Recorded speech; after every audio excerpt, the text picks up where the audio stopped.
May kaibigan ako.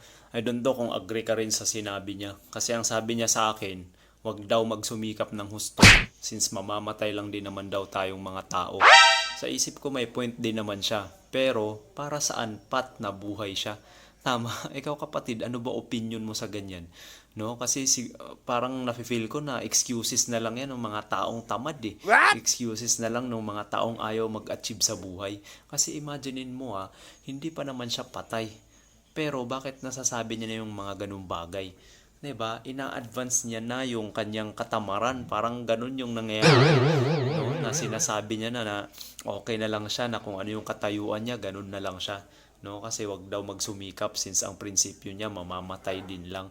Alam mo sa totoo lang kapatid, isa sa pinakamasakit na kamatayan sa mundong ito, yan yung nabubuhay ka pa sa mundong to pero parang patay ka na. Yung pinatay mo na yung mga pangarap mo sa buhay dahil sa mga maling kasabihan.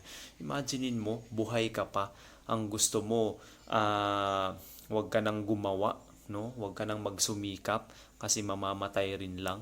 Yes, again, tama naman na mamamatay kasi wala namang immortal sa mundong to pero mas masarap pa rin mamuhay sa mundong to na merong purpose. 'Di ba kapatid? Na meron tayong pinaglalaban.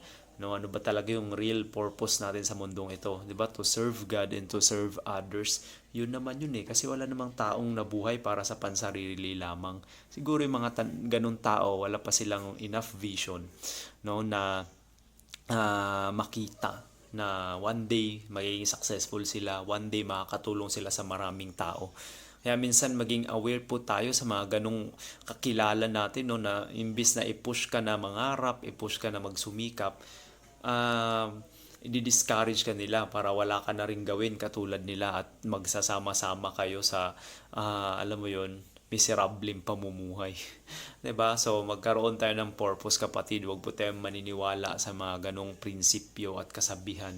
Dahil sabi nga ni Dr. Jose Rizal, ang buhay na hindi inilalaan sa tamang kaisipan ay walang kabuluhan. Tama ba kapatid? So comment down below kung ano rin yung masasabi mo sa ganong kasabihan.